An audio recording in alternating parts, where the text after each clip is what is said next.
I wanted to start today and talk a little bit about outsourcing because, obviously outsourcing could mean many things to many people, and I really wanted to start with a personal example of outsourcing because I actually outsource many elements of my business. So I have a large organization of one, yet I do a lot of outsourcing.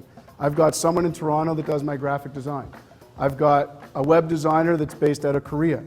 I've got someone else that does my accounting and bookkeeping, right? I've got, actually the video guys and the photographers in the room today are local from Regina.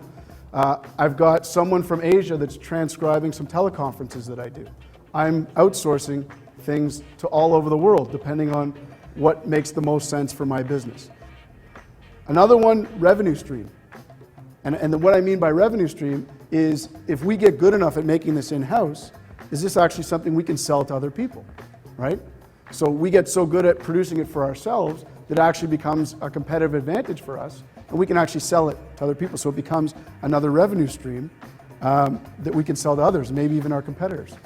If you think about it this way, for those of you that have been part of an RFP process where you've asked for references, and frankly, probably for everyone in this room that's ever gone for a job interview, where the potential employer has asked you for references. Well, have you ever given a bad reference on your own resume? Somebody asks for references, you're not going to give somebody that you know is going to say bad things about you. You're going to give references that you know are going to say positive things about you. But even those companies, so if you're looking at an outsourcing provider and they provide you a list of 5 companies, you've got to expect that those companies are going to give them positive marks. But even talking to those companies, you're going to find out some things that maybe you wouldn't have found out just by looking at the internet or looking at a report.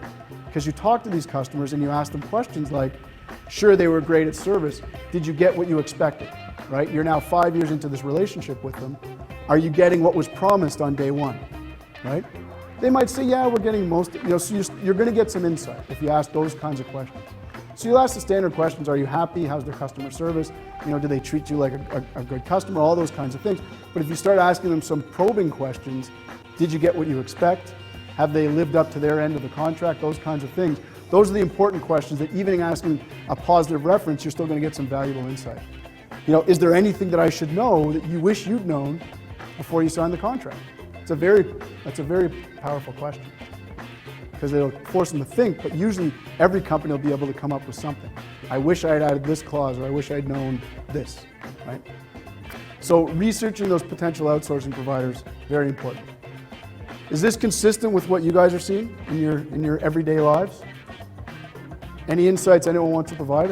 We can make it interactive. I'm okay with that. Yes? So are you talking about how would I sell the change internally? So if I've decided we need to go to outsource, how do I get my organization to get on board? Is that okay? Well, to me, to simplify it, it really comes down to one question, which is what's in it for me.